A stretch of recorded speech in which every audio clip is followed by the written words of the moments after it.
Tonight, a money-making Ponzi scheme leads to murder from the last person you'd ever imagine. Indeed, David. I just came back from reporting on this story. So many people left heartbroken and mystified. An all-new 2020 begins right now. Tonight, the trial so many have been talking about, with details you haven't heard until now. It was just greed, more greed after that. What is this weird nightmare that's visited upon this couple? She's sick and now he's dying. For him to just go from being fine to suddenly comatose. What happened? What happened? They were a great couple. They loved each other. They always wanted to be together. Two people with no background in federal contracting. Suddenly they're going to be arms dealers for the federal government. They were trusted in the community. A lot of the investors were family and close friends. Had Michael expressed any doubts about the business? The Cochran business model seemed to be built on defrauding their friends and family. The investigators look at you and say, there were never any contracts, there were never any bids, it doesn't exist. When people found out, they want answers. I mean, it was all anyone could talk about. Your friend, 38 years old, is gone.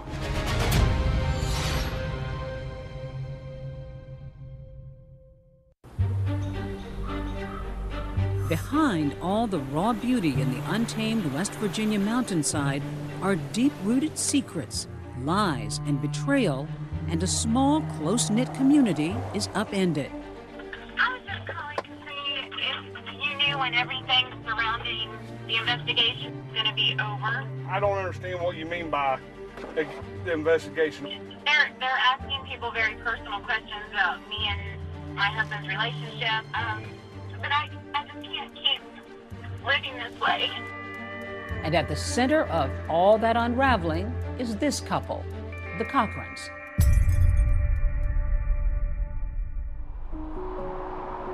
It was on a Tuesday night on December the 23rd, 1980, 10:36 p.m. Michael Brandon Cochran was born into the world. Tell me about Michael as a boy. He was a good kid. He always minded me. You know, Eddie came into his life when he was 8 years old. When I met Michael, he had like a rat tail haircut and with the spiked hair. We just kind of developed a good, warm relationship. What about sports, though? Ed, he was really into sports. Oh, yeah. He was playing like the pee-wee baseball. You could just tell right then. He just took to it and was just like a natural. Michael Brandon was always playing baseball, basketball, football. He lifted weights as a hobby. He had a weight bench in his room. He got his first Sandfield barbell set around 10 or 11 years old. And he would just go in there and turn his music up loud and just start working out. He just loved being healthy. Of course, he loved the muscles. He loved the way it made him feel. In high school, they started having like powerlifting competitions. And Michael, he got first place. We were really proud of him. At age 17, Michael meets a girl named Natalie Jessup, also 17, during a trip to the mall. It will change his life forever. We had to go out to the sporting goods place one day, and there she was working behind the counter. And she was flirting with him really bad, you could tell that. And then the next thing I know, they were dating. She seemed to be a relatively driven student in school. She was passionate about what she did. She loved her family. After high school, both Michael and Natalie head off to West Virginia University, where he studies computers and she studies to be a pharmacist. The two freshmen had just started their first semester at WVU when Michael's mom, Donna, gets a call from Natalie. They got engaged in November of 1999. And when Michael got on the phone, I just said, Michael Brandon, what in the world are you doing? Were you happy for him to be marrying Natalie? I wanted them to wait. He had just graduated high school like maybe 5 months before. And I wanted him to just, focus on his schooling. And then 6 months later, they were married. The couple are the picture of happiness in their wedding photo. After graduation, they later have 2 children. And after 6 years of marriage, they settled in Daniels, West Virginia, here in this colonial home. It's a beautiful home on almost 4 acres of flat land. Michael renovated that house. He just completely gutted it and remodeled it from top to bottom. As the years went on, did they have a happy marriage? As far as I know, they had a happy marriage. Yeah, you know, they're starting their life now, been starting their family.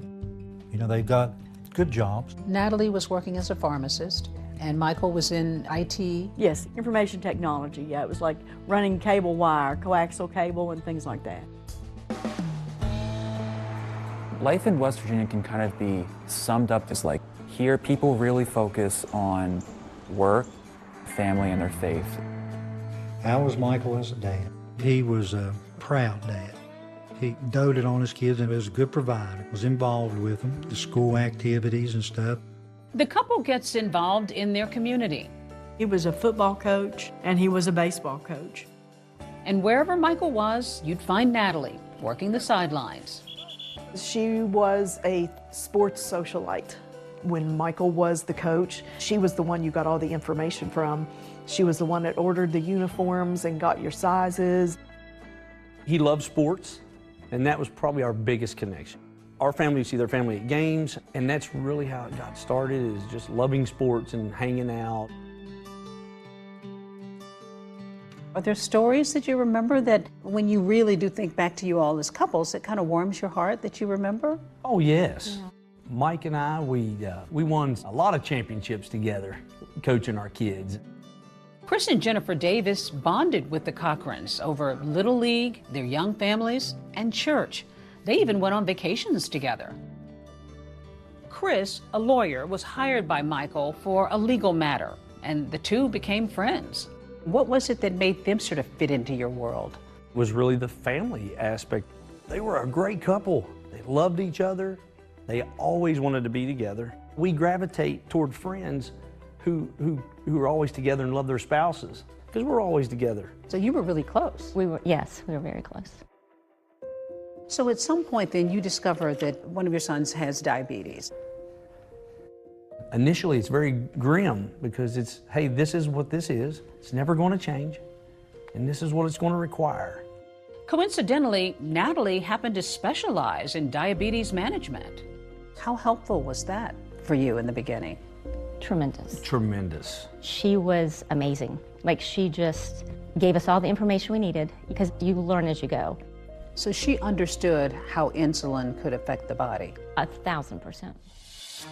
Then, seemingly out of the blue, the Cochrans make a career change and open a new business. So they seem to be doing well. Oh, absolutely, yeah. They're doing very well. I invested and I spent $256,000. And this new venture will lead them straight to the CIA.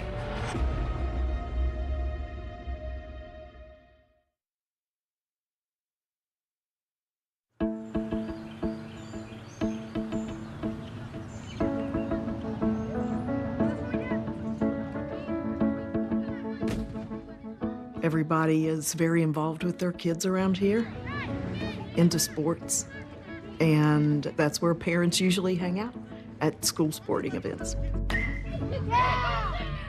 Just like his dad, Michael Cochran's son loves sports, especially baseball. And it's a family affair. With Michael coaching local youth sports leagues, Natalie becomes treasurer of the middle school baseball program.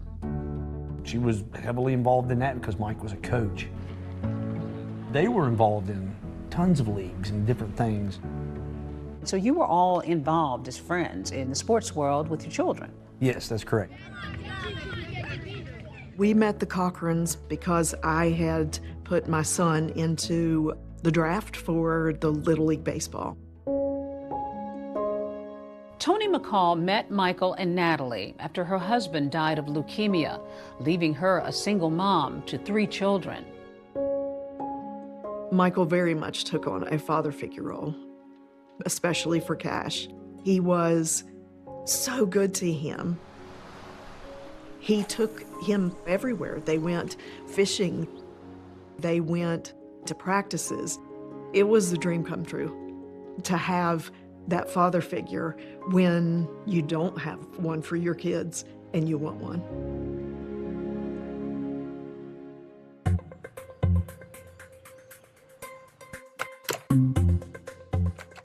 The Cochrans are a busy couple, both on and off the field. They open a business that is supposed to provide supplies to the federal government. It's called Tactical Solutions Group, or TSG, and they soon begin looking for big investors to help them pay the upfront money that is sometimes needed for government contracts.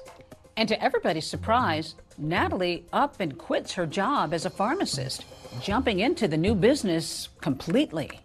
Great. You know, I mean, if you can quit your job as a pharmacist, like, oh, wow. By all accounts, the new business appears to be flourishing.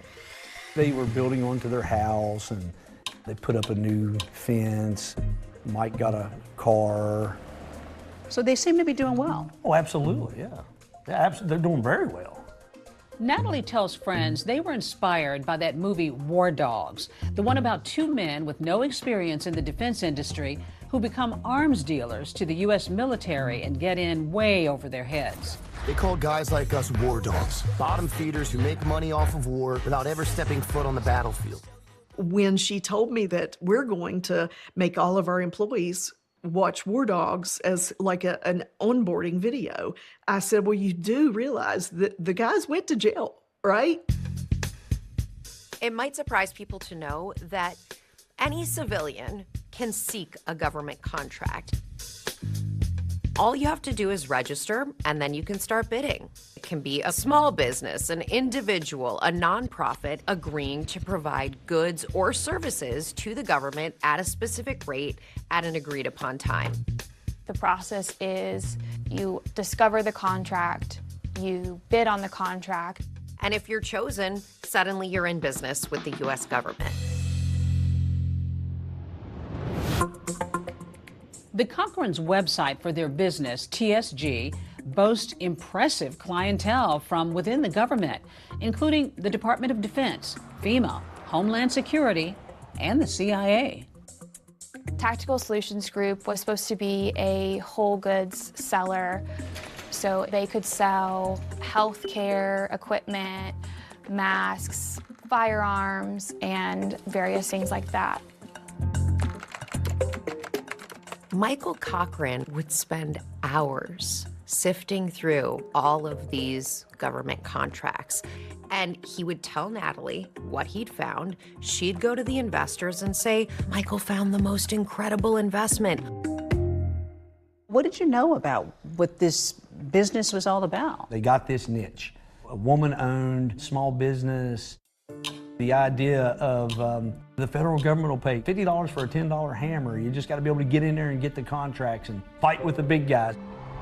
And all the couple needs now is a little startup cash. Most of their investors were friends, family, people that they knew. We invested $245,360.69. That was our retirement savings. Michael's mom, Donna, remembers the first time Natalie approached her about investing in the family business. Do you remember what she said? Yeah, she asked us if we wanted to do the government contract. She said that she wanted to help us out, you know, when we got ready to retire. At what point did you decide that maybe this was something you might be interested in getting involved in? About a month later, she told me that she was doing it for her parents, that they'd made $60,000 in 5 months. And so we thought, well, you know, maybe we'll give it a try. That's a pretty good return. Yes, ma'am, it sure is.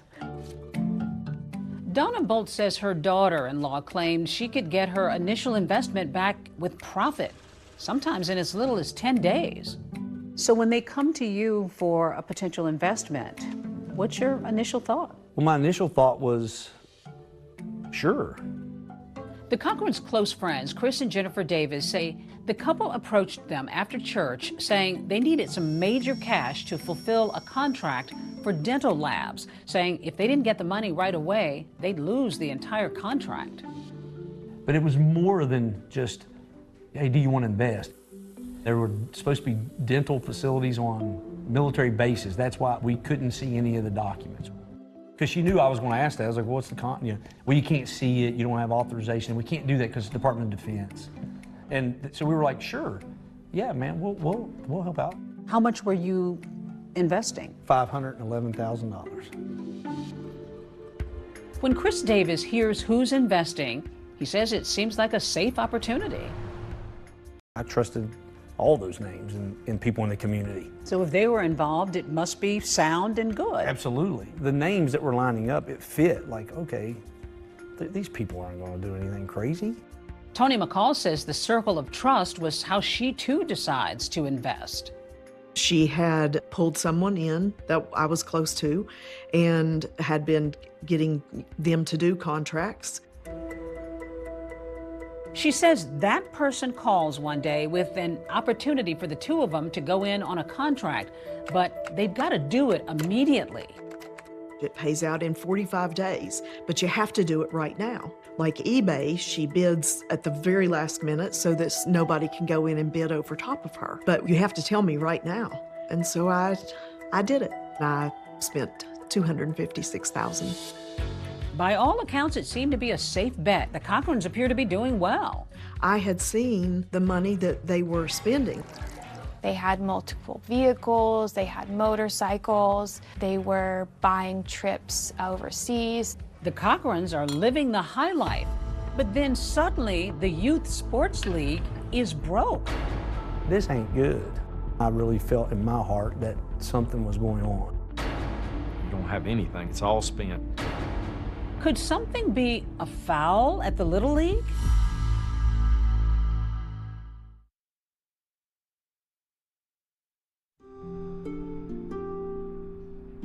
In the small community of Beckley, West Virginia, after just a year, Natalie and Michael Cochran's business is doing very well.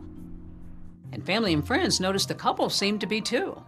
It appeared that Natalie and Michael were quite wealthy, and they were living like they were. They had multiple vehicles, they had motorcycles, they were buying trips overseas to Paris, they went to Hawaii. You know, we just thought it was wonderful. We just thought they were doing so good that we were so proud of them. I mean, they had 3 homes, a pickup truck, motorcycles, a nice antique car. Him and Natalie drove up in a 1965 Shelby Cobra. It was a kit car. It was just something that they bought, and we were just very happy. We even took a ride in it.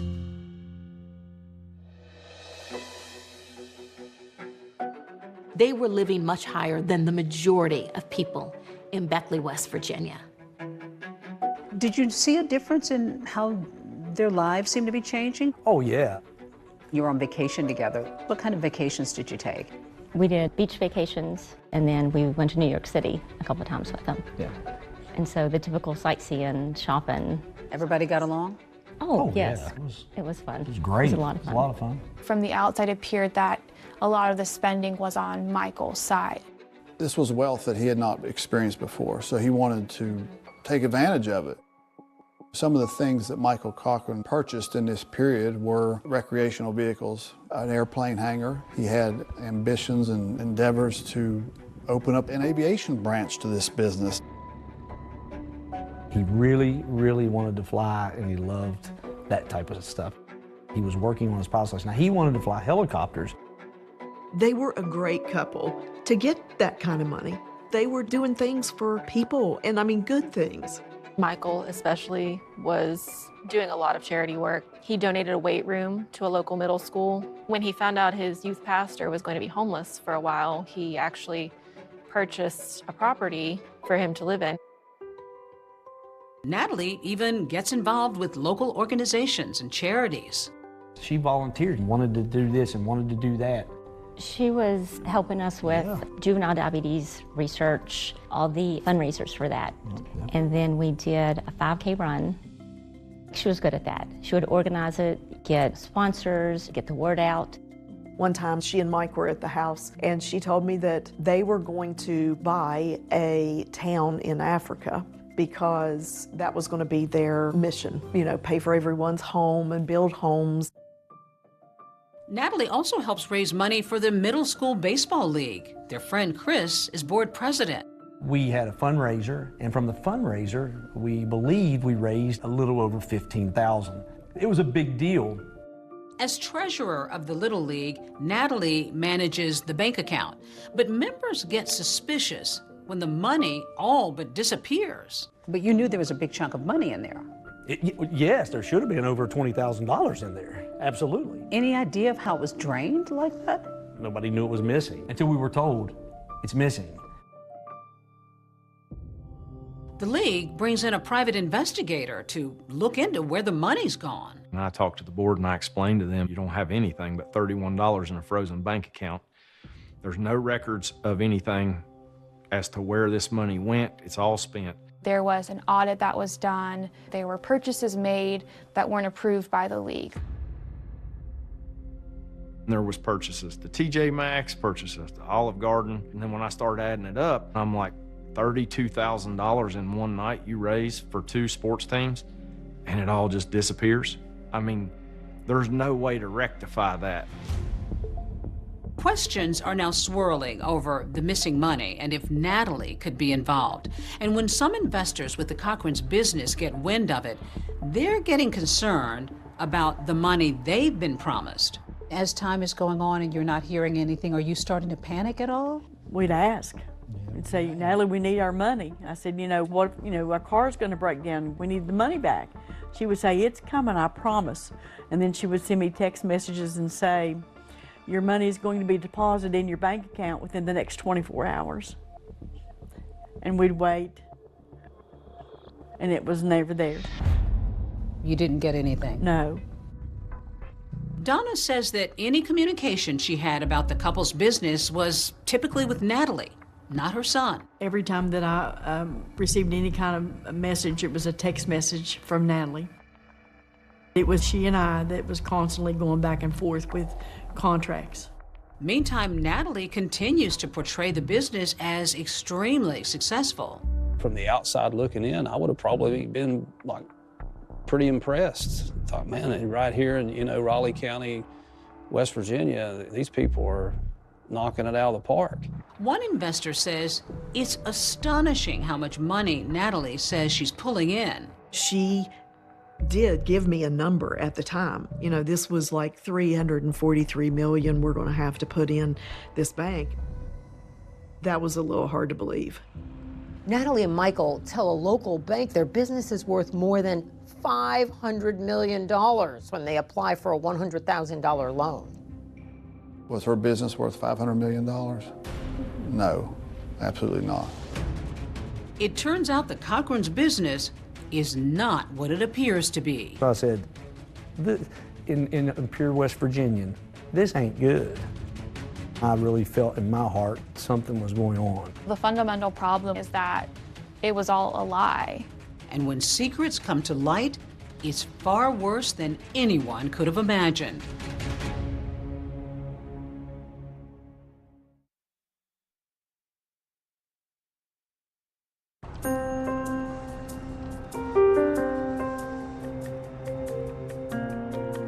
There is nothing wrong with doing well and having a successful business.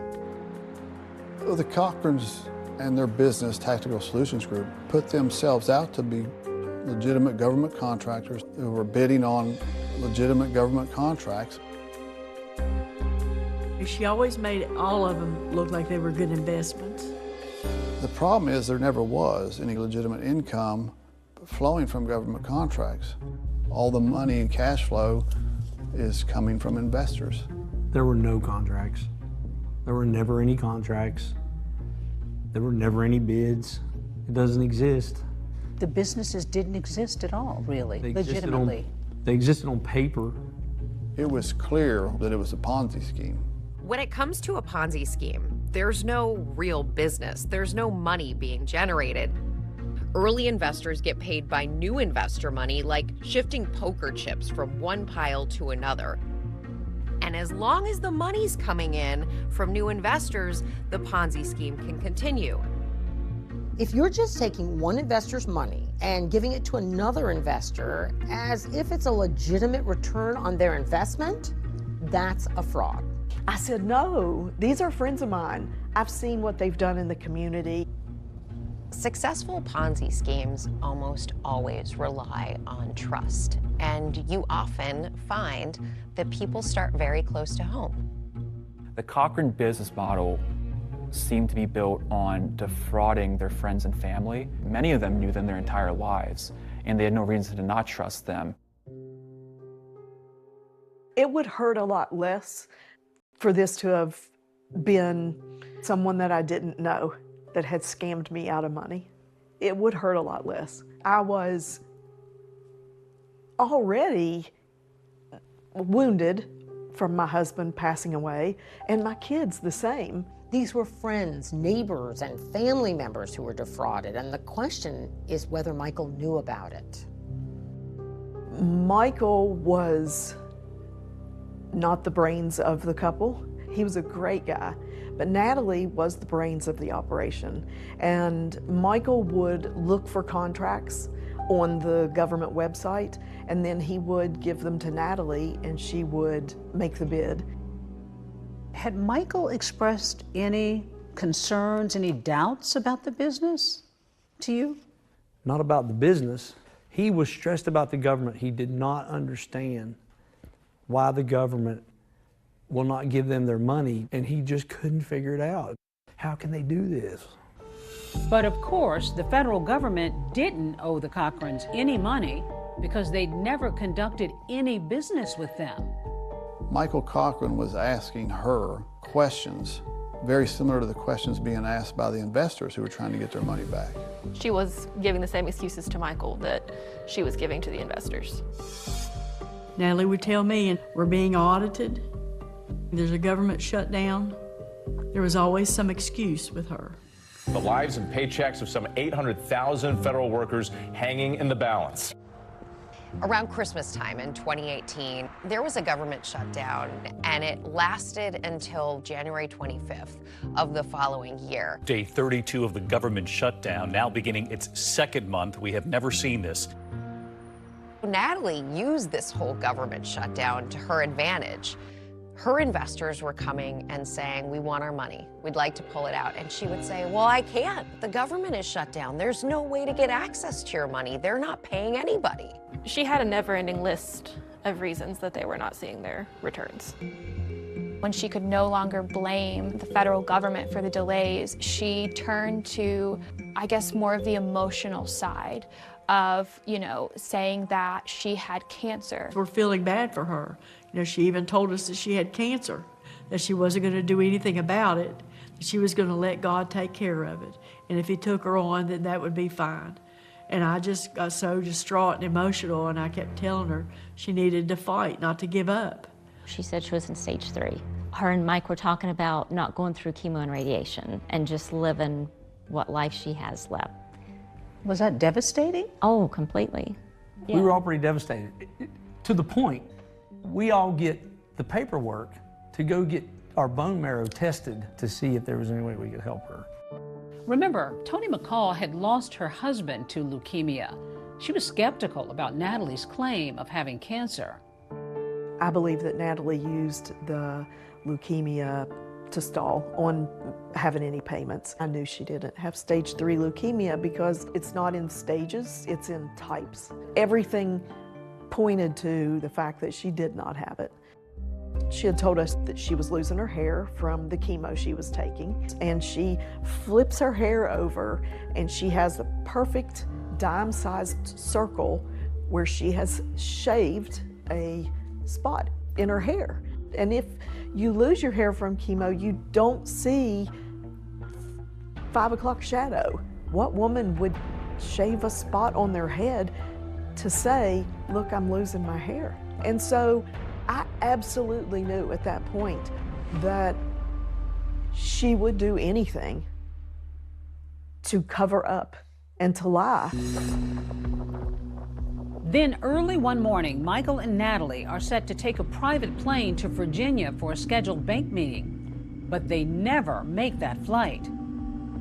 I just kept asking her, what happened? What happened?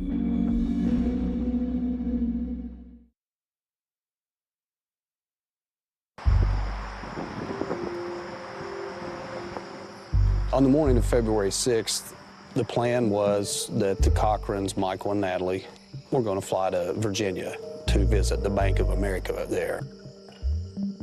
She had text messages going with me and Jennifer. So the morning of February 6th, they were going to go take a flight. She She said she was too sick to fly. She had the flu and the norovirus, and it hit her so hard because of her cancer. She had gone to the doctor, and they put her on such a high dose of steroids that her blood sugar was elevated. She had asked to borrow a vial of insulin. So she needed a bottle of your son's insulin? Yes. And I told her that Chris was getting ready to leave the house, that he could drop it off for her. Chris drops the insulin around 10:30 that morning. Jennifer and Chris receive a photo about 2 hours later, around 12:30, of Michael laying unconscious in the Cochran's kitchen floor. Michael was laying in the fetal position in the floor in his kitchen. So she sends a photo out of him on the floor? Mm-hmm. Yeah. And my reaction in the text was, is he okay? What's going on? He's fine. The contractors are here, putting him on the couch. Okay. Michael is moved from the floor to the couch. People start coming into the home saying, hey, you should probably take him to the hospital. Throughout the day, some of the couple's friends come to the house while others text Natalie, worried about Michael. Every time we would check on him, we would get, he's fine. He's going to sleep it off. He's going to sleep it. He's sleeping it off. She said that he was sleeping it off on the couch. The wording of the messages were as if she was communicating with him. He won't go to the hospital. Oh. He won't go to the hospital? Yes, when she says he won't go to the hospital, in my mind, I'm thinking that he's told her, I'm not going to go to the hospital. Almost unilaterally, all of Natalie's friends were urging her to take Michael to the hospital, and Michael needed medical attention. And so you're looking at close to 8 hours that this man, that he was incapacitated. He was unconscious, he was on the couch, and pretty much unresponsive. I get a message at around 6:30. I'm at Gavin's basketball game. And the message says, can you come by after the game? Chris Davis shows up and insists that they take Michael to the hospital, and they load Michael in the car. I knew something was wrong. He's just totally unresponsive. I was like, well, I said, he's gotta go to the hospital. He's been unconscious for 7-8 hours. Like, we're getting him to the hospital. Michael got to the ER at Raleigh General Hospital. His blood glucose was at 21. He was critical, and he was intubated. A blood glucose level of 21 would be extremely low, dangerously low, and basically result likely in some sort of massive cognitive dysfunction, coma, seizure, or even death. Michael's parents are at home that night with no idea of their son's condition. We came home from church, watched a little TV. I was in the bed. Eddie brought me my phone. He said, you got a text message from Natalie. It's 10:30 at night. Concerned by such a late night text, Michael's mom, Donna, checks Natalie's message. She sent me a picture. There's Michael Brandon in the bed, and he's on the ventilator, unconscious, unresponsive. The Davises also received texts from Natalie showing Michael in the hospital. I just kept asking her on text message, what happened? What happened? Doctors determined that Michael is suffering from cerebral edema. Cerebral edema is the medical term for swelling in the brain. We usually think about cerebral edema in the setting of a big bleed or a traumatic event. Michael Brandon, he was fighting to breathe. He was trying his best to live.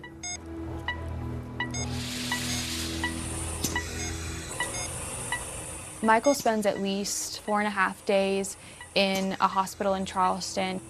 She makes this decision, you know, she's going to take him off the ventilator and everything. What are you thinking at that point, Jennifer? I think there's total shock. I just remember thinking, this isn't happening. This can't be real. Yeah, like, this was so tragic. What is this weird nightmare that just, my goodness. That's visited upon this couple. Yeah. She's sick and now he's dying. Like, Those poor kids. My goodness, like, this is awful. It was awful. For 5 days, he received medical treatment. He was in a coma, never regained consciousness, and passed away on February the 11th at the hospice house in Beckley. Your friend, 38 years old, within days, is gone. It was awful. It was tragic. It's just sad, you know. We went to the funeral. It just all seems surreal. Everything's just kind of like you're like in this fog, you know. Just unimaginable. After Mike had passed, Natalie called me one day and said that I've created this scholarship in his memory. Natalie starts a scholarship called the Coach Michael Cochran Legacy Scholarship. It appeared that Natalie was selecting people who were family members. There were also people that Michael coached. Tony McCall's son is one of those high school students that Natalie had offered a 4-year college scholarship to. These scholarships, they're the kind that kids dream of. Natalie, newly widowed, continues running her businesses. But then 4 months after her husband's death, she suddenly decides to sell nearly half of Tactical Solutions Group for $4 million.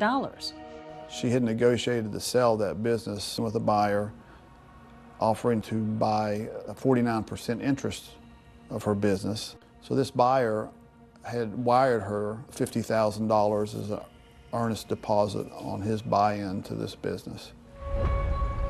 But before the deal can go through, police show up at the Cochran home with a search warrant. She said, oh, they came here and they took everything. When they raided her house that day in June, that was huge. I mean, it was all anyone could talk about. When police search the Cochran home, they find something unexpected that could explain Michael's sudden death. A man, 38 years old, what a fitness guru he was, to suddenly die in the midst of financial crimes occurring. I mean, that's pretty suspicious. So they decide to exhume Michael Cochran's body. Does the big con turn into an even bigger crime?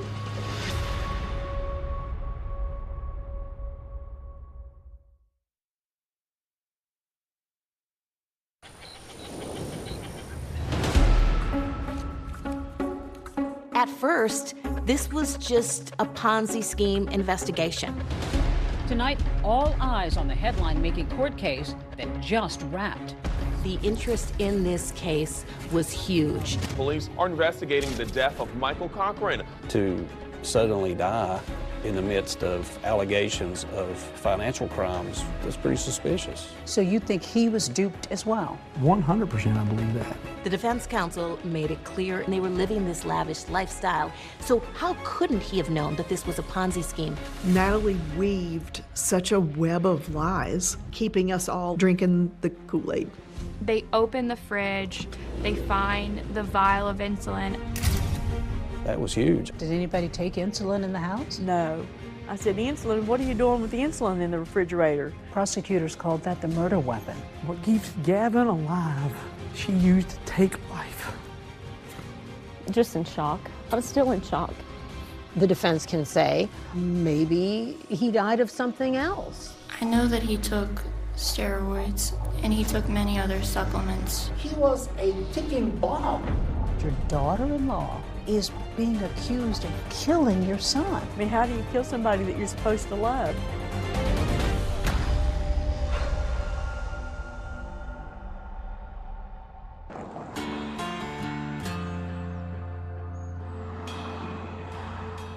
It's been 7 months since 38-year-old Michael Cochran's death, and Private Eye James Quisenberry sends an employee on an undercover mission to Michael's wife Natalie's garage. I just seen the sign and figured I'd come out this way. Oh. She was selling a bunch of things and items at her house. This is security camera cable, and then this is Ethernet cable.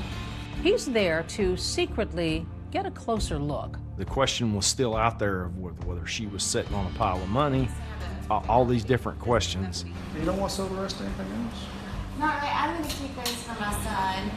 My husband passed away, so my dad helped me go through it, and we kept things that my son might use when he grows up. So. Okay. Had there been something there that shouldn't have been there, would have turned it over to law enforcement. She's all smiles and looking at him and trying to be polite, and as soon as he turns his back, she changes her look, like her whole demeanor changes.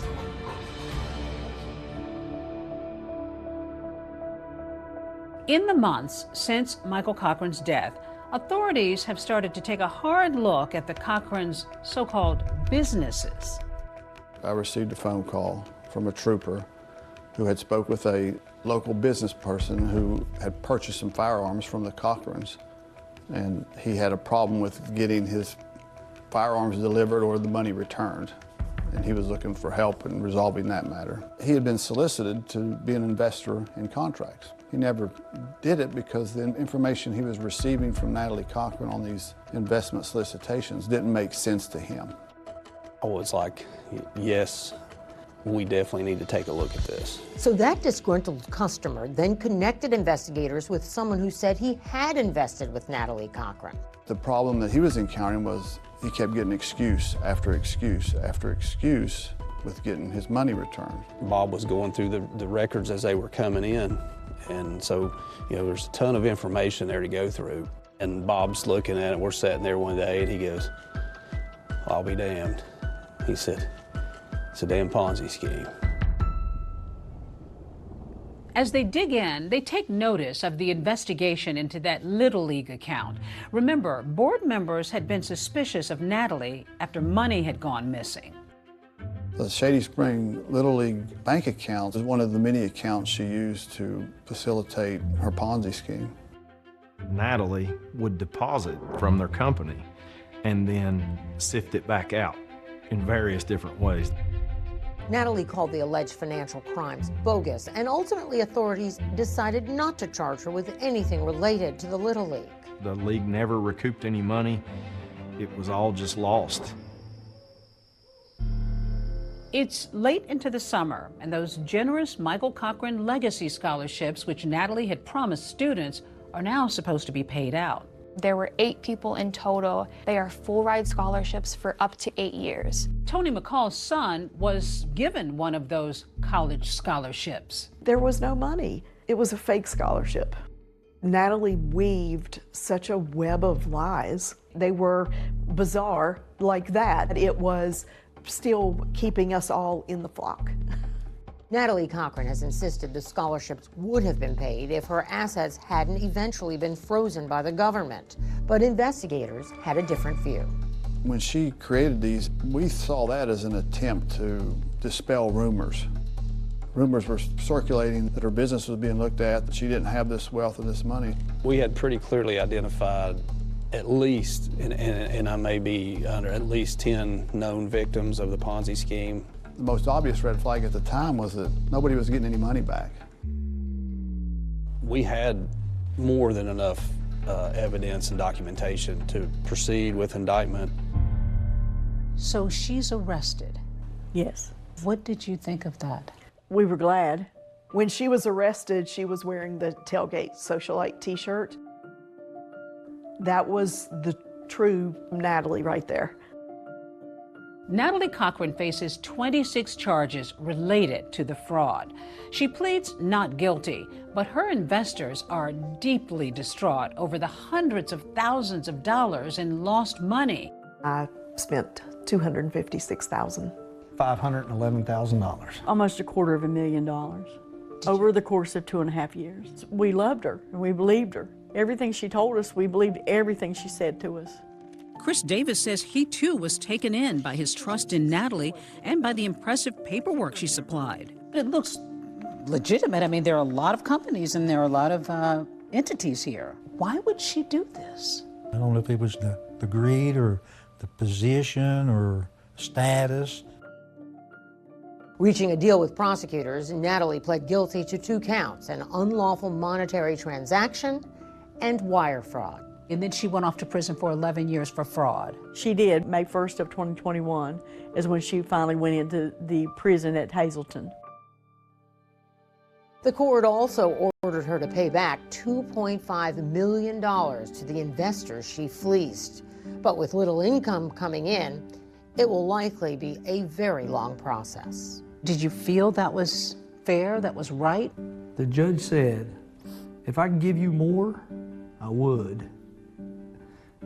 He acknowledged the fact that the lawyers had reached this plea agreement and had capped what he could have done to her. So no, at that moment, I didn't believe it was fair. And just as I told the judge, there's 2.5 million reasons why it wasn't fair. But this isn't over yet. A search warrant in the fraud case had led investigators into the Cochran home and brought an unexpected surprise. They open the fridge, they find the vial of insulin. It's suspicious that it shouldn't be there. Nobody in the family is diabetic. Does that insulin have anything to do with Michael Cochran's death? We'll hear from his wife Natalie for the first time as investigators hit her with some tough questions. We'll be having a conversation with Natalie Cochran. This investigation is just getting started.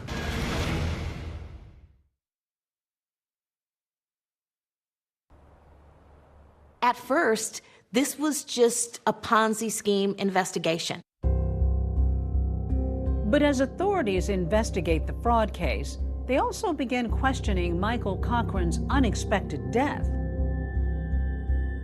Michael Cochran, who was 38 years old, seemingly a fit, healthy man. He took care of himself. He did work out all the time. To suddenly die in the midst of allegations of financial crimes, that's pretty suspicious. No autopsy had been done on Michael Cochran. The death certificate issued by the hospice where he died listed natural causes. There was no medical examiner involvement. You know, Natalie Cochran gave different versions of what happened with Michael on February the 6th to multiple people. So authorities arrange a meeting with Natalie. Today's date is April 8th, 2019. I explained to her we were looking into Michael's death. Natalie, just tell me how things progressed with Michael. February the 6th, whatever day we presented to the hospital, we went to the kitchen and all of a sudden he started throwing up in the sink. And I heard him hit his head, and then I went in there and he had fallen. And so I didn't know what to do because Michael was very adamant after he got out of the hospital last time. He said, if you ever take me to the hospital again, you're going to be dead. It turns out Michael had been hospitalized for several days back in November for potential exposure to black mold. Natalie says she thought one of his training supplements could have been making him sick. It was her belief that Michael had taken an overdose of this supplement that she alleged was coming from Mexico. I'd always been arguing that that's not safe. It even came in a bottle that said for animal use only, not for human ingestion. It's like syrup. Right. We're taking it to gain mass and to keep its stuff cut up. Gotcha. And it also had an insulin component in it, but bodybuilders can manipulate insulin to cut muscle. She introduces insulin in the discussion as part of Michael Cochran's weightlifting regimen. Mike was all about, he was just very into body. Is there any chance that he would have purposely taken too much of that? He did purposely take too much. But he was trying to super load. There was always this effort to make sure that there was an explanation for insulin being somehow involved in Michael's death. In the third conversation, she brought up that Michael was injecting with insulin. She had done a complete pivot from where it was all this supplement. Now Michael's injecting insulin. The insulin he was doing through injection. Correct. He would inject it before meals so that it would cover any carbs that he ate. Insulin is used primarily by diabetics to essentially help us regulate the blood sugar in our body. He wasn't diabetic, obviously. No.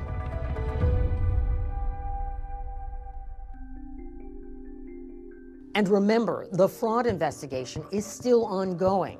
In June of 2019, federal and state authorities conduct a search of the Cochran house. Natalie is there.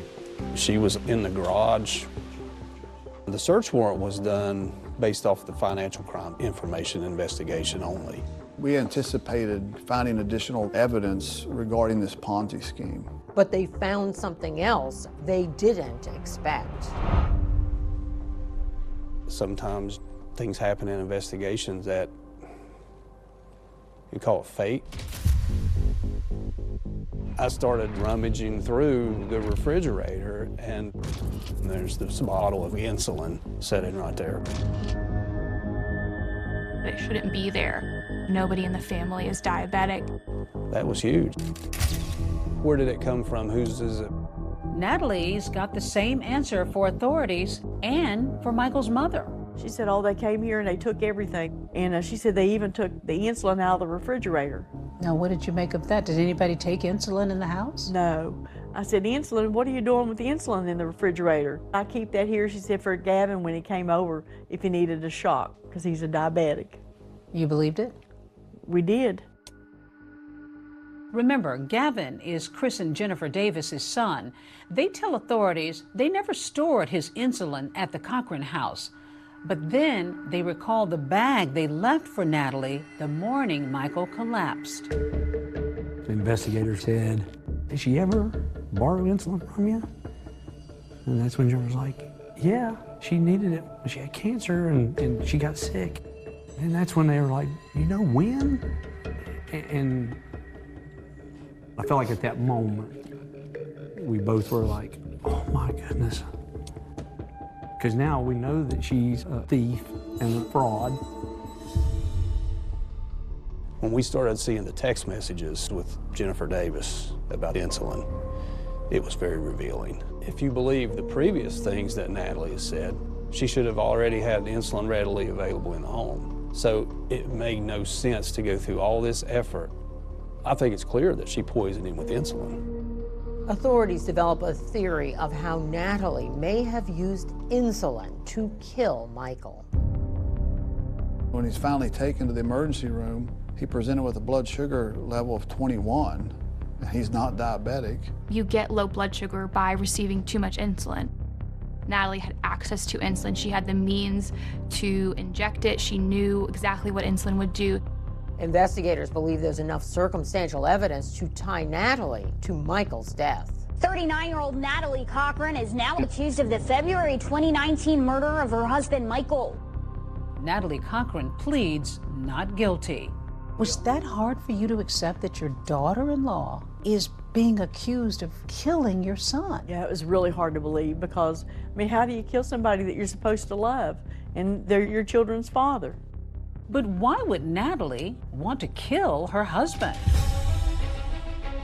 The investigators thought the text messages looked suspicious. Michael didn't know about the Ponzi scheme, but he was learning. Michael was about to discover he didn't have millions, perhaps $1 billion of legitimately earned income inbound from the federal government, and that was a problem for Natalie. Here is exactly the motive of why she felt like she had to kill Michael.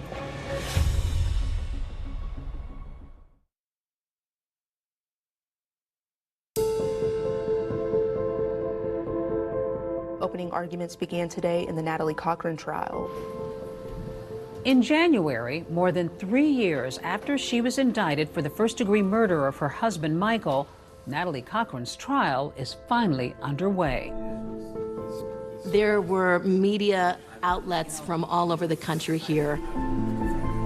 The interest in this case was huge. You may be seated. For Michael's family and friends, the 3-year wait for justice has been agonizing. How tough was that for you all to just have this thing drag on before it's going to be resolved? It was hard. Yes, very hard. Spent lots of time praying. What was it like for you to see Natalie in that courtroom? I can't say that I really even thought about her. We just had to get justice for Michael. Natalie Cochran is a young woman. An 11-year sentence with good time served for the Ponzi scheme is relatively short versus a life sentence for murder. Those stakes are incredibly high.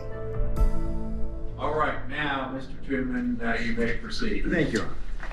On February the 5th of 2019, Michael Cochran was a 200-pound, healthy 38-year-old man. By midday of February 6th of 2019, he had lost consciousness and he would never regain consciousness.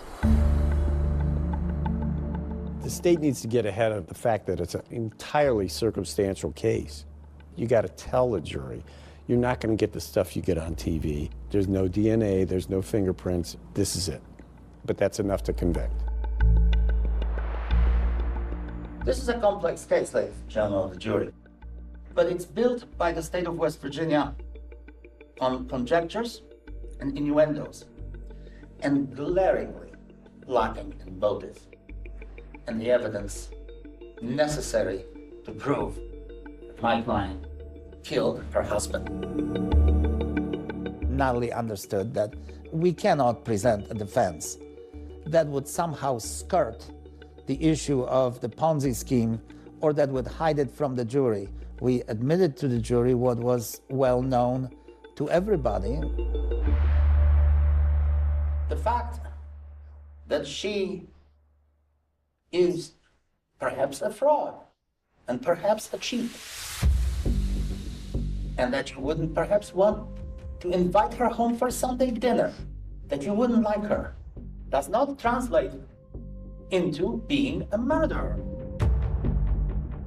We absolutely believe that the imminent failure of the Ponzi scheme was Natalie's motive to kill Michael. That was going to happen, and it was going to happen very, very quickly if she didn't act. What Michael Cochran didn't know is certainly one of the most important questions here.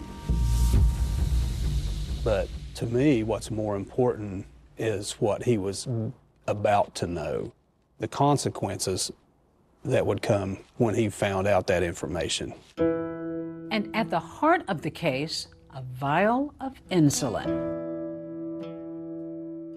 Prosecutors called that the murder weapon. Yeah. Yeah. What keeps Gavin alive, she used to kill. She used to take life. On the morning of February 6th, Jennifer Davis remembers getting a text from Natalie asking to borrow that insulin. She testifies about that exchange. Can you just explain to me what's going on in this conversation? She said that her and Mike, they were both sick, and she had to start taking small insulin shots. Did you provide that insulin to her?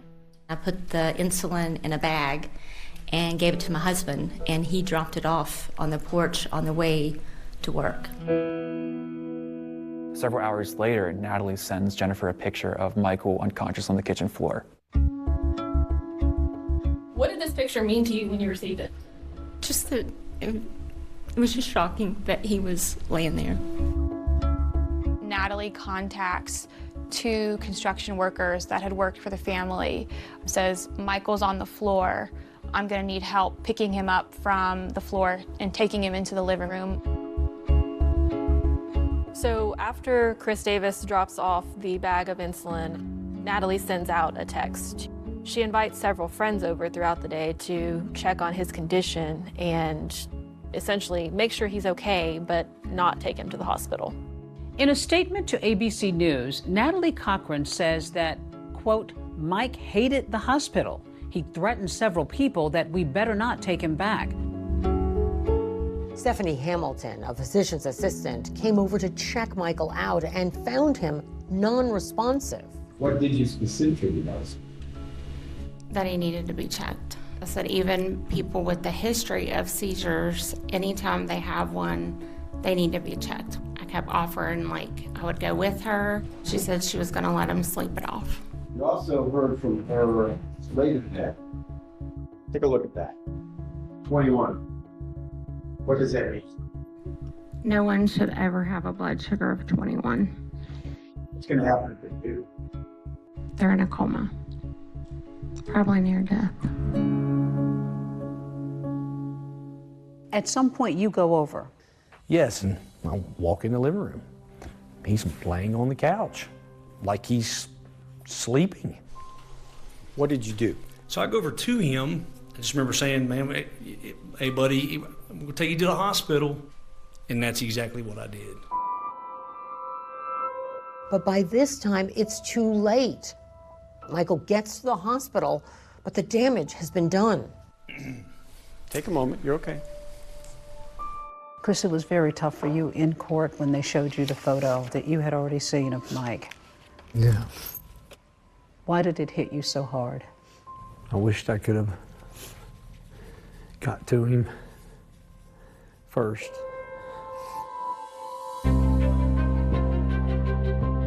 Over 2 days, prosecutors have meticulously laid out the timeline of the day Michael Cochran died.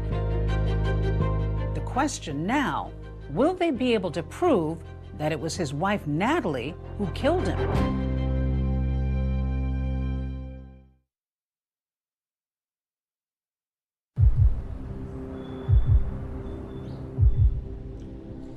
Mr. Truman, you may call your first witness. As prosecutors lay out their case against Natalie Cochran, they intend to show that she not only had the means, but the motive and the opportunity to kill her husband, Michael, back in February of 2019. Thank you, Your Honor. The state calls Robert Heinzman.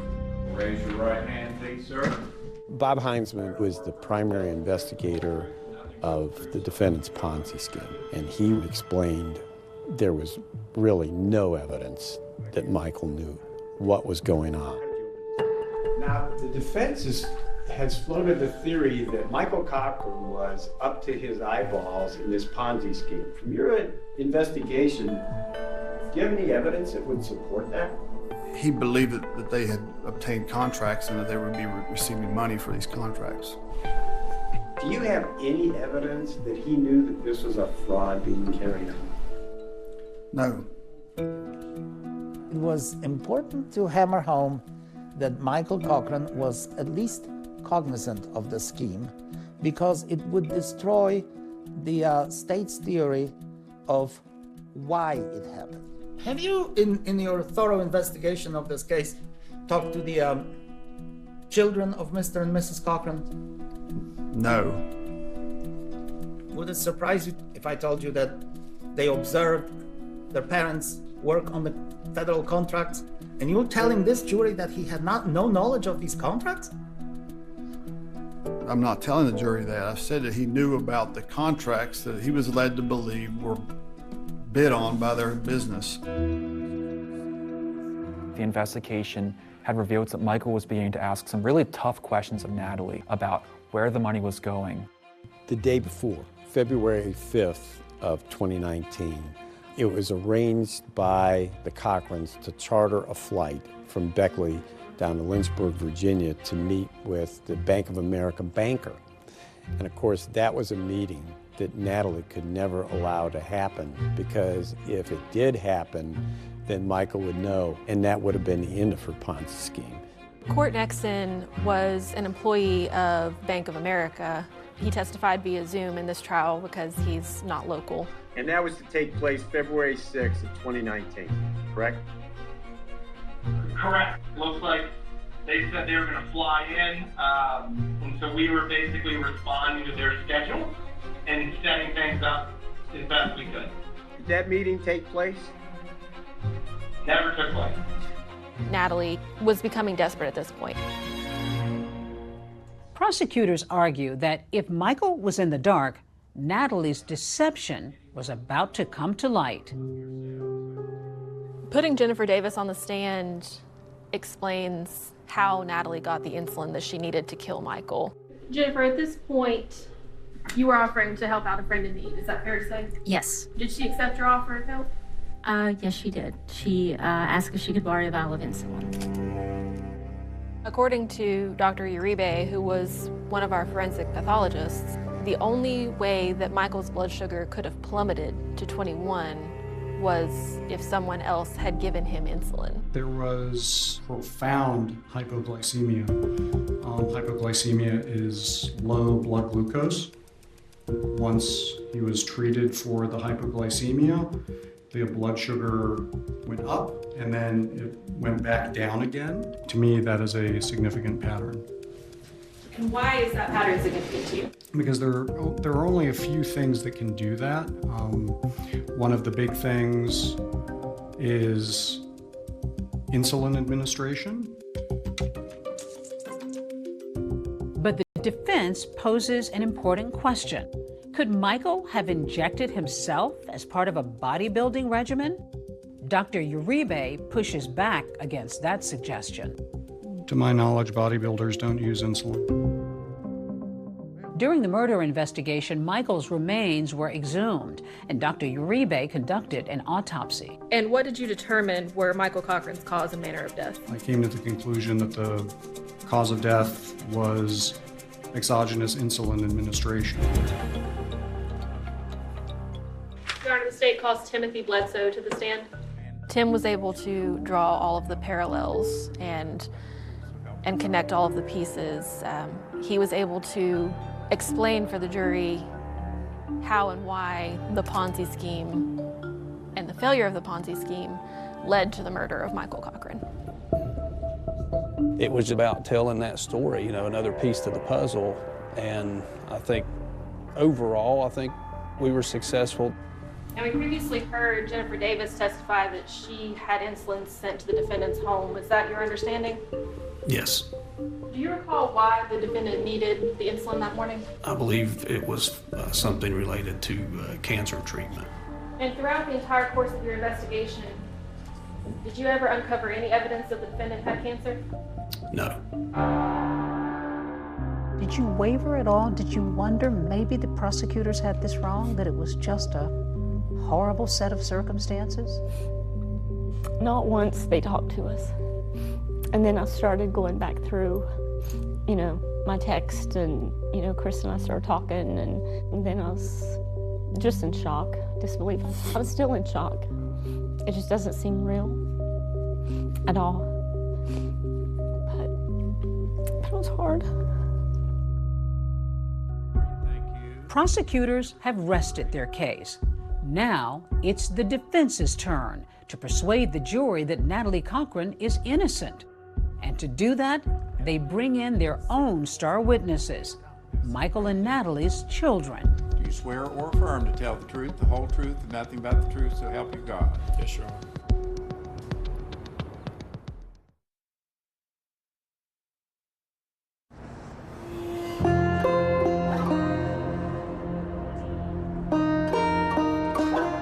The state has wrapped its case of circumstantial evidence. Now it's the defense's turn. Good morning, ladies and gentlemen of the jury. Good morning. They believe there's not enough evidence to prove that Natalie Cochran killed her husband, Michael. The atmosphere in the courtroom was, what's the defense going to bring? You could sense some anxiety there of what the defense was going to say about Michael to try and explain away Natalie's actions. The defense has already told the jury that Michael Cochran was, quote, a ticking bomb because of his alleged medical problems and health history. Their game plan is to discredit the prosecution's case and Michael Cochran himself. There was no forensic evidence to tie her to a murder. Zero forensic evidence. They called two surprising witnesses to the stand, Natalie and Michael's children. Would you state your name for the record? Nicole Cochran. Okay. What type of medication was he taking? I know that he took steroids and he took many other supplements. Did he do it daily? Yes, every morning. Was he into supplements and vitamins and all of that stuff? Oh, absolutely. He took his supplements, his pre-workouts, and those things. He tried to take care of his body. He would lay all of his pills out on the counter, and there would be so many of them that they would just sit in a whole circle, and it looked like the size of a dinner plate. And then he would scoop them handfuls at a time into his mouth. The theory by the defense counsel is that Michael Cochran was not a healthy individual. Did you start noticing changes in your father's health? He was very agitated and angry, more so than not. and he was having a lot of headaches. The defense asked the same line of questioning to the Cochran's son, whose face is concealed on the witness stand because he's a minor. Did he ever inject anything? Definitely steroids. He took supplements and things like that. Did he take steroids? He never took any steroids. If you would see him, everything that he has, all the muscles he has, is natural, hard work. Mike wasn't a bodybuilder. He ate too much pizza to be a bodybuilder. Was he fit? He was. Was he in shape? He was. Did he work hard for that? He did. And he was taking things from Mexico, they were saying, things that were not approved by the FDA. What did he get from Mexico? Do you know? I don't know the name of the steroid, but it was definitely an anabolic. What was that like to see them testifying on their mother's behalf? You know, they love their mother. Of course, they're going to defend their mother. But the things they said about their father was really heartbreaking. Defense lawyers argue that Michael Cochran was not exactly a healthy 38-year-old and that his lifestyle led to 4 hospital visits between 2017 and the time of his death in 2019. He got sick, and I feel like around that time is when you could just notice that he started to change a little bit, just forgetting stuff all the time. And he was more aggressive. Towards whom? Aggressive? Towards everybody. Natalie had told friends and family that her husband also suffered from seizures, plus symptoms of black mold poisoning from renovations he did on their house. Oh, had you heard of him having seizures? We were told that he had seizures and he was exposed to black mold. The defense also tries to hammer away at the state's motive, the Ponzi scheme. They claim Natalie Cochran wasn't the only one involved. They say Michael was too. I always saw him working on his computer, and he would say that that's what he was doing. Say that he was doing what? That he was filling out contracts. Did your mother do that? No. Who was working on the contracts? My dad. We had heard that Natalie Cochran was going to take the stand. She had informed the judge that she was going to testify in her own behalf. And at the last minute, she decided that she wasn't going to testify. The jury was extremely attentive, but the jury was never more invested in what was being said than in the closing arguments. All right, are you folks ready to deliver your closing remarks? Natalie was a diabetic counselor and a pharmacist. She knew that injecting insulin into a non-diabetic would cause harm. Is that the action of a planning cold-blooded killer? She would get that insulin ahead of time, not on the day of the murder, and involve 2 witnesses against her right there and then. She chose over and over, after repeated pleas from friends and loved ones, to leave Michael on the couch.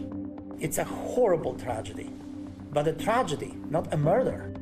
The state failed to answer a couple of questions, and that is, when did it happen? Where did it happen? How did it happen? There was no deductive reasoning where you would say, well, it was Professor Plum with the candlestick in the study. Well, it was actually the pharmacist in the kitchen, according to the prosecution's theory.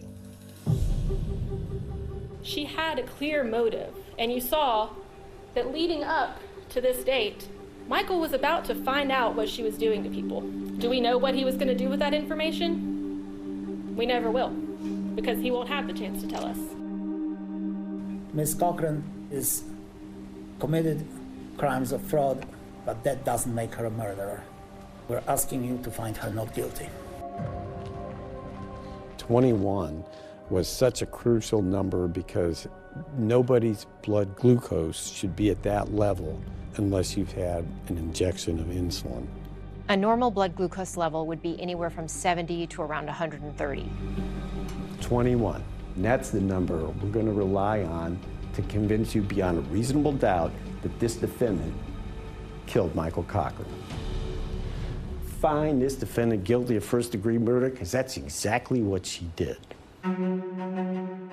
The case is now in the hands of the jury, Were prosecutors able to convince them that Natalie Cochran killed her husband? Or did the defense poke enough holes to sow reasonable doubt? People yell out, "There's a verdict," and then people start scurrying to get a seat inside the courtroom. Has the jury reached a verdict? Yes, sir. When that verdict comes back, they were shocked.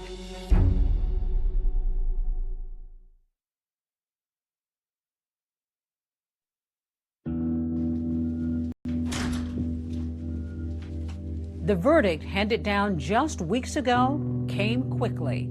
The jury deliberated for less than 2 hours. Would the defendant please rise?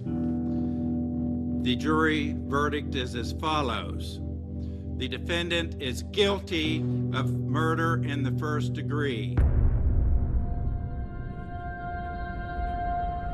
What was it like when you heard guilty? We were so happy because we're finally getting justice for Michael after all these years.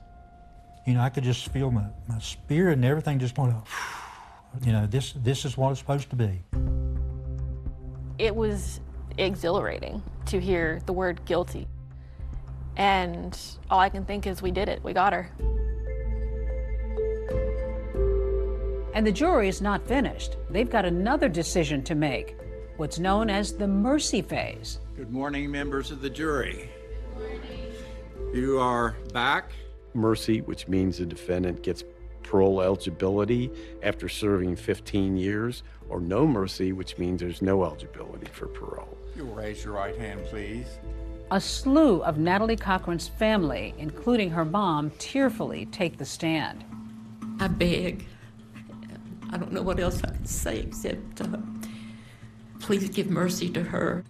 For a second time, Natalie's 19-year-old daughter faces the jury that's already convicted her mom in her father's murder. I missed her at my high school graduation, and I missed her on the day I moved into college. I'm begging you to give her mercy so that I don't have to miss more. Natalie Cochran's family ended up leaving when the family of Michael Cochran, when they were up there. Raise your right hand, please, ma'am. We, along with our family and friends, have sat quietly and graciously and painfully watched and listened as Michael's good name has been murdered time and time again. It was one of the most intense pieces of testimony in the entire trial. This spoiled, evil, narcissistic murderer had seldom, if ever, been denied this which she wanted. She will try to blame my precious son Michael for her evilness and deceit. Do you remember what you said that you felt the strongest about? When I said that please, please, don't give her any mercy, we ask that you please, please, no mercy. She never gave Michael any mercy. I think it was extremely riveting for the jury to see. We, the jury, unanimously do not recommend mercy. Natalie Cochran will spend the rest of her life in prison. But the pain lives on for Michael's friends, Jennifer and Chris, whose son's insulin may very well have been used to end their friend's life. I trusted her, and that's the exact same thing she used and borrowed from me, and that's hard, and that's something I'll have to live with. As far as I'm concerned, justice has been done. She's where she needs to be. You've lost your son, you've lost financially, you've lost a lot. Yes, we have, but we have each other and we're strong for each other. That's the only way we can get by, and because of God. What about your grandchildren? Do you hope to have a relationship at some point with them? Right now, I think it's best the way that it is. I don't see them coming around, and we have to accept it and just go on. Just days after the verdict, I visited with Michael's parents. His stepfather, Ed, took me to a special place they've created to honor their son's memory.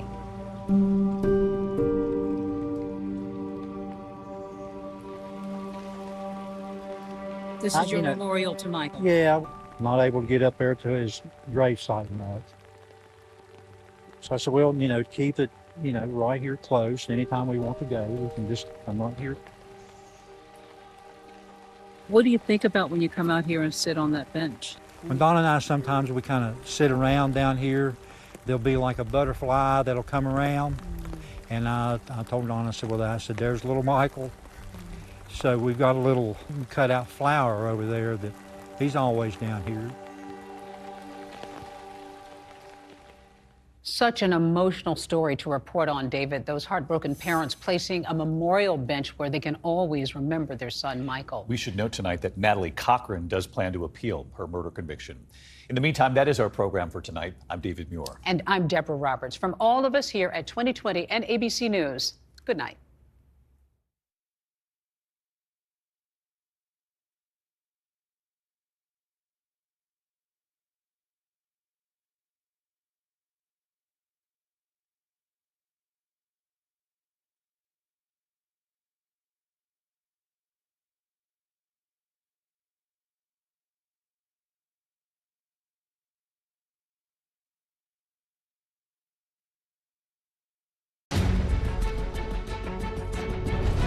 You said Brian's home, the van's home, Gabby's nowhere to be found.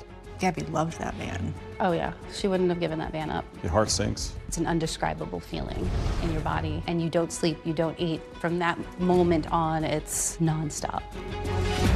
The interview you'll only see here, all 4 of Gabby's parents together speaking out. I said, I'm going to bring our daughter home no matter what. I'm not leaving there until I have her. We're not the same people we were before this happened. There was life before and life after. Everyone knows this story. When people hear her name, what is it that you want them to think about? That she wasn't just a victim, she was a person. She was an artist. She loved life, she loved adventure. Gabby was a really good person. She really tried to get the best or see the best in people. Gabby's parents told me reliving these horrific days is hard. We share it to help others. We do it because the more we do it, the more people send us emails, and it's Gabby's story that touched us. Thank you for doing what you do. And Gabby gave us a platform. We could go cry all day. What is that going to do? So we're going to use it to try to help others as much as possible. Gabby Petito was raised with so much love. Her mom, Nicole, and dad, Joe, split up when she was just a baby, and they both remarried. Their spouses, Tara and Jim, become part of the parental unit, all raising her together. it was always about her first, and then we'll figure out the rest. We worked together as a team, and now we're even closer than ever. If there wasn't 4 of us, I don't think we would be where we are today.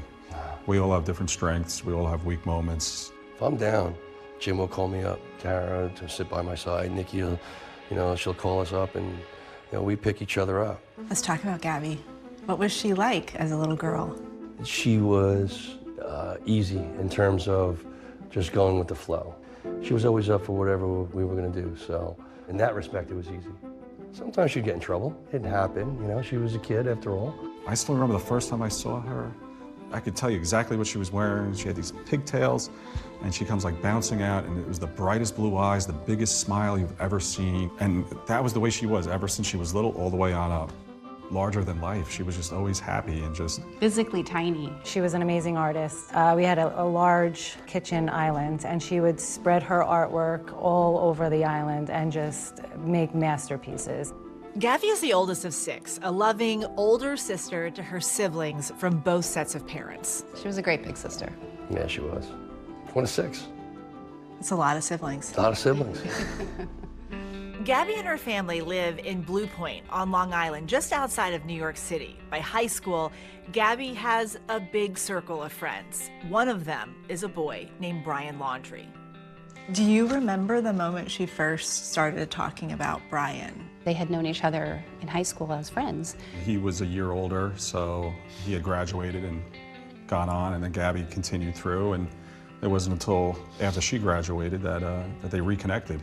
And that's when we started to hear more about Brian. And when things get more serious, they eventually make the decision to move to Florida to be closer to Brian's family. They move in with Brian's parents. When she mentioned she wanted to move to Florida, what did you guys think of that? She wanted, she was old, I was over 18. You can't stop them from doing something like that, right? I said to her, do it if you think you feel like you want to, but you can always come home. At that point, she was almost 20, so I couldn't tell her no, but she was looking for my advice. I think she asked all of us. I wasn't against her going. I just was like, make sure you take care of you. You are number one. You are the most important. Don't rely on somebody else. Make sure you just take care of you. Yeah, we wanted her to be independent, you know, make sure you get yourself a job, that you can pay for things. And I'm curious kind of what your relationship with Brian was like at this point. When they were in New York still, I would see him and talk to him quite often, but once they got down to Florida, that relationship was very limited. I was talking to Gabby almost every day, but not Brian. Same for us. But soon Gabby and Brian take a big step. I thought it was weird that she didn't want to tell us right away. We found out on Facebook.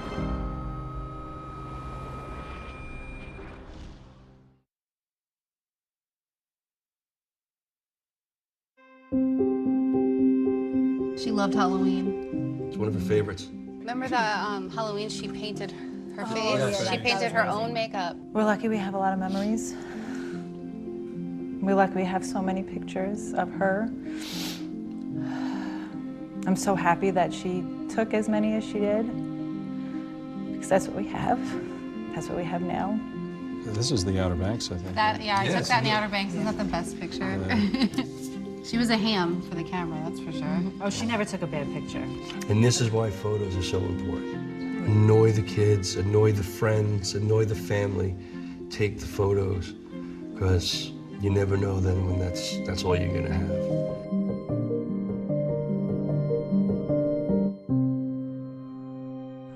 Gabby and Brian are now living in Northport, Florida, with Brian's parents. Did she say anything about that relationship? There were a few incidents. Yeah. Never anything with Brian. It was always like, she always felt weird around the parents. I thought about that a lot. I was like, I wonder what's going on with the parents. Like, what's the relationship like? But she would always assure me that it was fine. Gabby makes a new friend in Florida who shares her first impression of Brian. 2020, after dating a little over a year, Gabby and Brian go on a camping trip and get engaged. Brian asked me to marry him, and I said yes. You make life feel unreal, and every day is such a dream with you. Her parents say they found out when someone congratulated the couple on Facebook. I'm an old school person. And as an old school person, the one thing you do is you go up to the father of the person you want to marry, and you popularity largely through Instagram and YouTube. As parents, like as she's about to set out on this van life adventure, are you going like, how are you going to feed yourself? How are you going to wash? Are you thinking about all those details? No, yes, 100%. Because it was crazy because we would go camping. We had a small little travel trailer, and when she was younger, she hated it. There was bugs, there was sand, there was dirt, and she wasn't really big into it. And as she started getting into that type of stuff, I'm like, is this the same person? And so when she showed us the setup, you know, we have this cooler that, you know, it plugs in, it's 12 volt, you can turn it into a freezer. Here's our portable sink inside, this is how the sink works. Here's a portable shower that catches rainwater, and I'm like, you're doing all this? Solar power. Solar power to heat it and all this crazy stuff. So kind of thought of everything. And said that, you know, they had plenty of money saved up for it. You know, she had been working up until right before they left. I mean, we kept sending her money too, though. Let's just be real in the situation. Joe, I was not. I didn't send her money. Joe might have sent her money. I would Apple Pay her money, and then you would see, like, what's this Apple charge? And I'd be like, oh, I guess I got hacked. I'll order a new bank card. So, like, I think it was like 4 times in a year I got to get a new bank card just to play it off, you know? Before heading out on the cross-country trip, they come back to New York to go to her brother TJ's high school graduation. She took him camping as a graduation gift and a birthday graduation gift because it was also his birthday. But her, Brian, and TJ went on a camping trip. I think it was in Pennsylvania. Pennsylvania. And they came back, and not too long after that, they left. Yeah. Beginning of July. And when they set out on that adventure, what did you say to her before she left? Do you remember? I was absolutely the luckiest one. I got to give her a hug goodbye, and it was the most amazing squeezy hug, and she was crying. And I said, "Why are you crying?" And she was like, "I don't know. no. And I just was like, maybe she's just so excited. And then I looked at Brian and I said, you better take good care of her, keep her safe. And he was like, I will.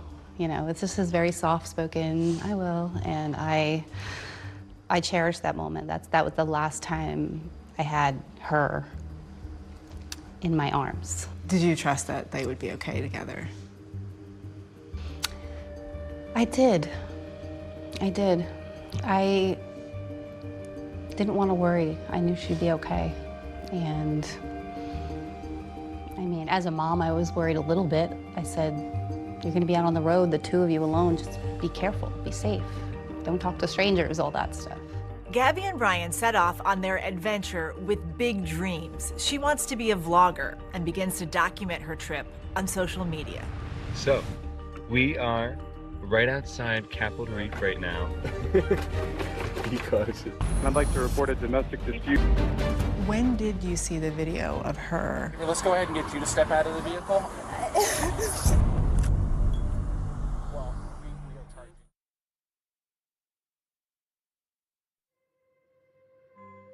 Gabby and Brian are on the road. The photos flooding Gabby's social media accounts paint a picture of a couple blissfully in love. But in reality, it seems van life isn't all it's cracked up to be. Behind scenes, Gabby, they were really living hand to mouth, and so there was a lot of tension. You could tell around that, it seemed. I was texting her a lot more, like things like, are you and Brian okay? Because I was worried about that dynamic, being stuck in the van together 24 hours a day. I never noticed that before, and seeing that really hit me. I was like, wow, that's who he really is. He showed his true colors. But life in the van is about to go from minor annoyances to some far more serious problems. They've been on this trip over a month. And then on August 12th, there is a phone call, it placed to 911. A witness calls 911 to report a man with a beard slapping a young woman near a local... Back to Florida, and when the police go to the laundry home... How you doing, sir? I apologize. I have the detective on the phone. The Petitos are staggered by what they hear. Is Gabriel here? Or... No. She's not here. Okay. Brian is inside. Gabby has disappeared.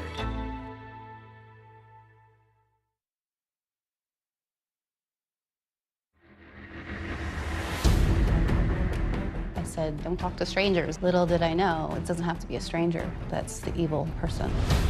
2 people went on a trip, 1 person returned. This girl right here, this is what matters. The interview you'll only see here, all 4 of Gabby's parents together speaking out. We didn't know where she would be. She could be somewhere in a hospital or a shelter. Lights, cameras, reporters, we are everywhere. Everybody wanted to find this woman. Suddenly we have internet sleuths. There was a clue, like that's probably the last location. They didn't have that. We could still be looking today. Protesters started gathering outside the laundry house. The truth always comes out. Where's Brian? Where's Gabby? I said, he did something to her, and I know it. There was a note. It was a letter. It said, burn after reading.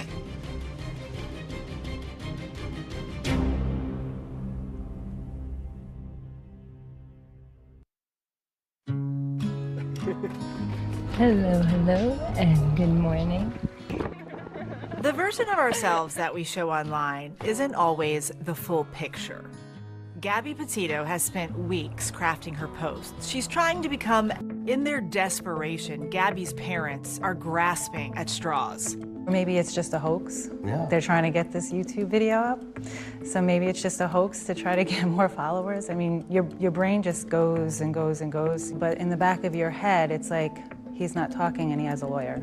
That's always, that just stuck right there. It's like, if something bad didn't happen, then he would have been talking. I've never had to contact an attorney when my daughter broke up with somebody. Yeah, we're not comfortable Without an talking to attorney, anybody. so that's that. Yeah. Okay. So the van is only registered to her, okay? Well, I'm not really sure. Well, I'm going to tell you. I'm telling you. The title on the state of Florida is it's only hers. Okay. So it's not supposed to be here. Okay. So I'm gonna take a tow truck and get it. Is a car in the way? It's my car, I can move it. I mean, so you don't have any issue with us taking the van? If that's what you're saying you gotta do, you gotta do. Yeah. But right now, I'm not speaking to you anymore. You're without our attorney. We don't know what Brian knows. I mean, that's the bottom line. And we're hopeful to talk to him. He needs to talk to us. We need to know exactly where he was, where she was, their last locations. Gabby's parents begged for information from her boyfriend. Police have said that deafening silence from Gabby's boyfriend, Brian Laundrie, is hindering their investigation and search efforts. We would have went to the edge of the earth to find her. You just go into like a hyper mode, and all we were thinking about was getting the word out to try to find her and doing what we had to do to try to assist in that. And we had no idea that it was going to take the entire world by storm. And our focus was just on her at that point. Did you feel that at the time? Did you know that it was everywhere? It was hard not to, because we would do interviews and they would tell us. The police get a search warrant for Gabby's van. They don't find any evidence of a crime, but the FBI says something is missing. The mattress is gone. The Laundrie family lawyer gives only a statement that they hope the search for Gabby is successful and that Brian will remain silent on advice of counsel. Joe gives a press conference. What I need from everybody here is help. The goal is still not met, and that goal is to bring Gabby home safe. This is what matters. That is it. Anything else comes second to this. Tonight, her boyfriend is now a person of interest, but he's not talking. The new pleas for him to share what he knows. It seems like a stalemate, but suddenly everything changes.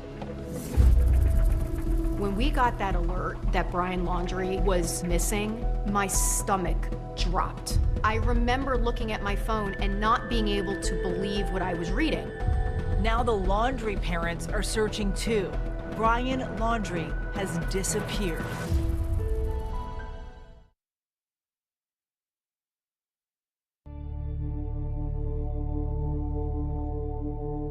Where is Gabby? About to face an unimaginable task.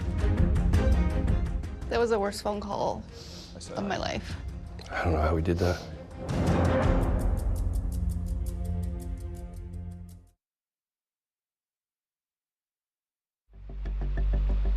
Since there are so many possibilities for what could have happened to Gabby, her parents decide to split up and help out with the different searches across the country.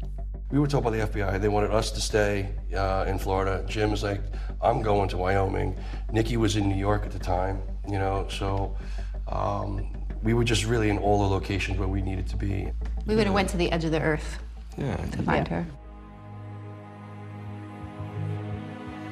Gabby Petito has been reported missing for 3 weeks. Gabby's parents are about to live a waking nightmare.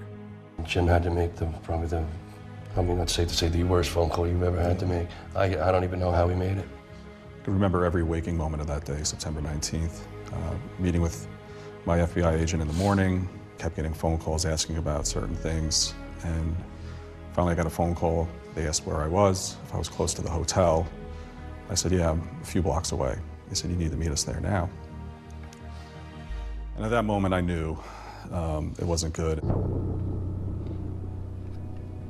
And they said, we found remains consistent of your daughter. We won't know until we do a forensic autopsy, but you have to call your family. And there was another girl missing around the same time who fit her description. And I remember I was crying. And I said, you have to be sure, like I have to be sure if I'm making this phone call, remains consistent. What does that mean? It could mean it's not her. I said, you have to give me something more than that. And they did. They showed me pictures. And I confirmed it was our daughter. I don't know how we did that. I got... Just hearing it, it's like you can't. That was the worst phone call of my life. I'm 2,000 miles away. I don't have my family with me. I can't hold her. I can't hold my other children. I said, I'm going to bring our daughter home no matter what. I'm not leaving there until I have her. And, yeah. I lost a big part of myself, part of us, our family that day. We're not the same people we were before this happened. There was life before and life after.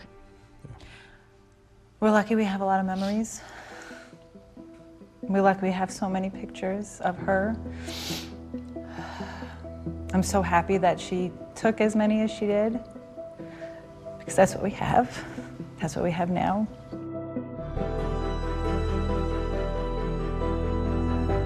"22 beautiful years. Through all of it, we still say it could have been worse. Really? Could have never found her. Yeah, we could have never brought her home. There's so many people that we know that have been searching for their loved ones for 5, 10, 20 plus years. And they always have that thought in the back of their mind that maybe they're still alive.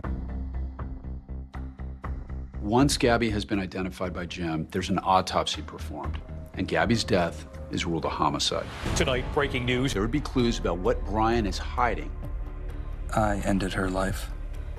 I thought it was merciful, that it is what she wanted, but I see now all the mistakes I made.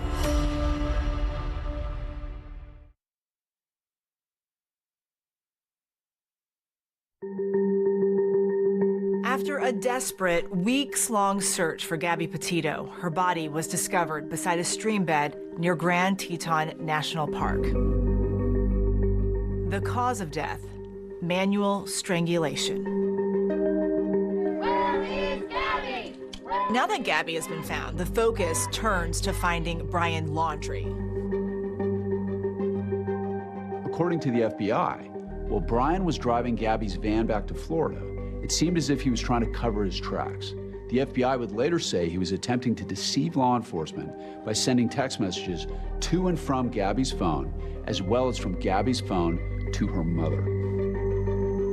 I was texting every day. I wasn't getting a response. And then finally on August 30th, I get a text that says, "We have no signal, we're in Yosemite." Like, I had all these reasons as to why maybe it was from her. But that was the last text I received. The search for Brian, first out west, then in the south, is now focused on an area in Florida not far from where his parents lived. A few weeks into the search, Brian's parents join the effort. They go into an area in the park that they had told police to search, but it had been underwater at the time. Shortly after, authorities find his remains.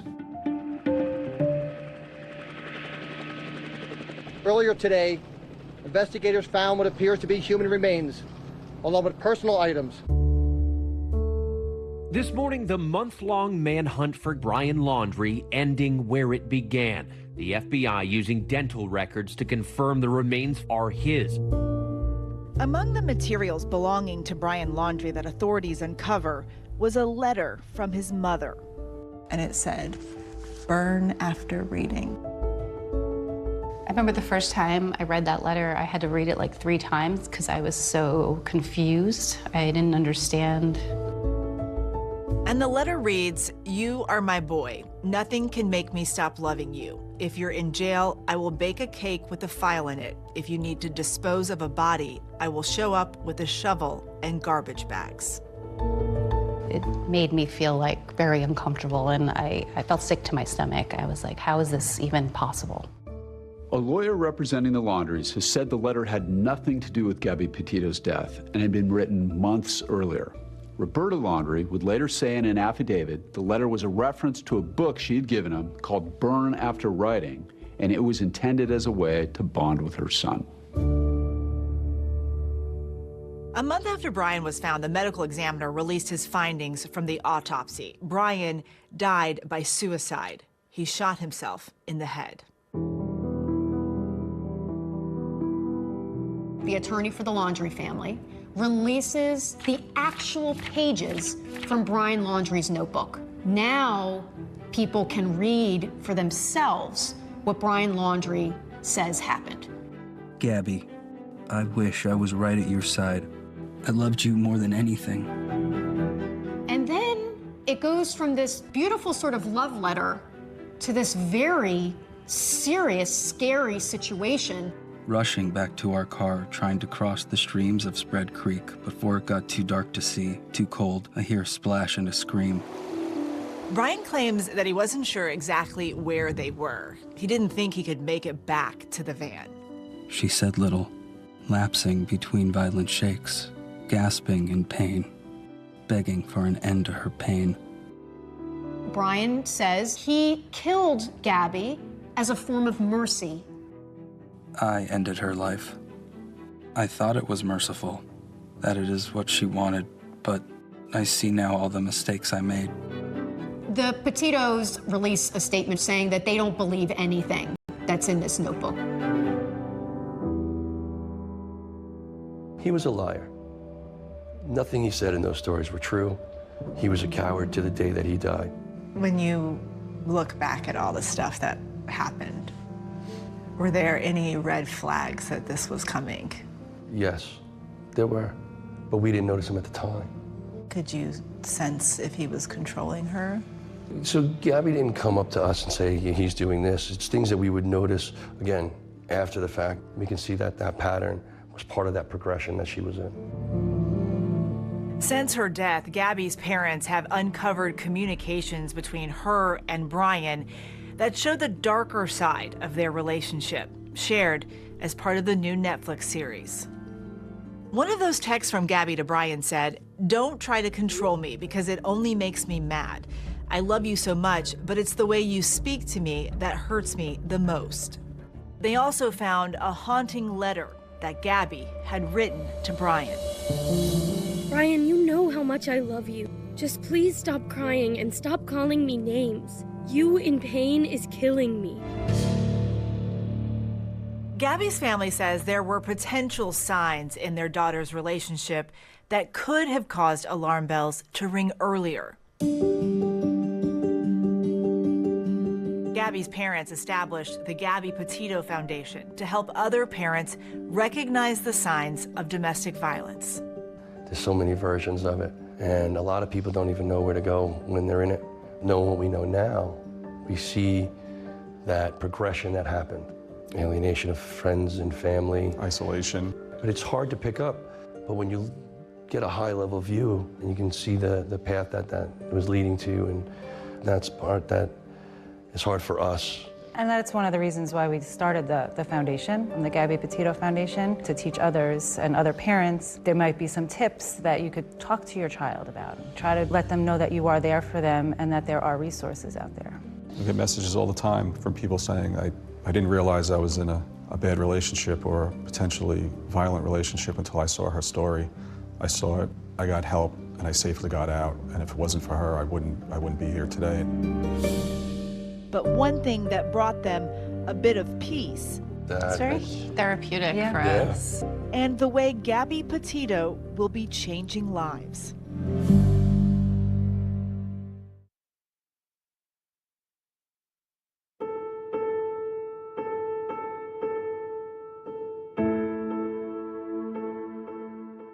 How did you guys end up with the van?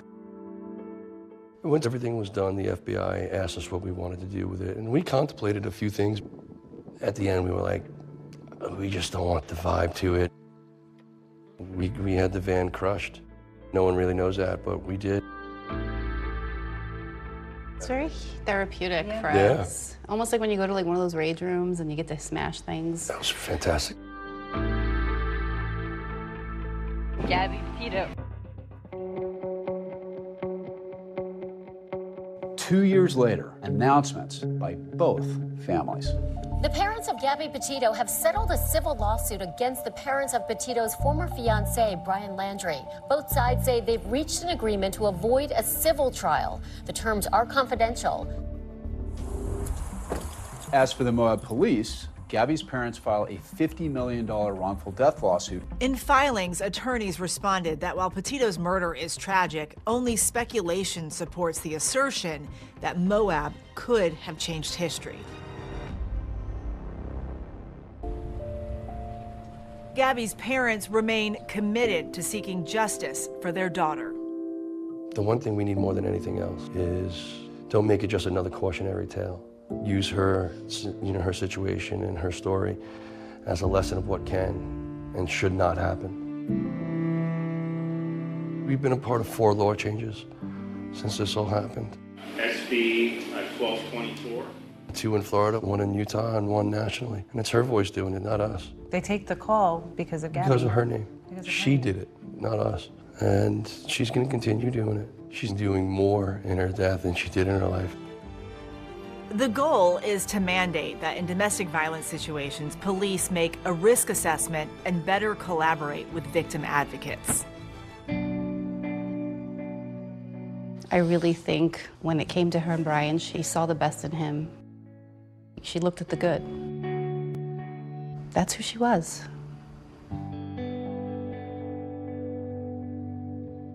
At Gabby's memorial service, Jim, alongside Joe, delivers a eulogy.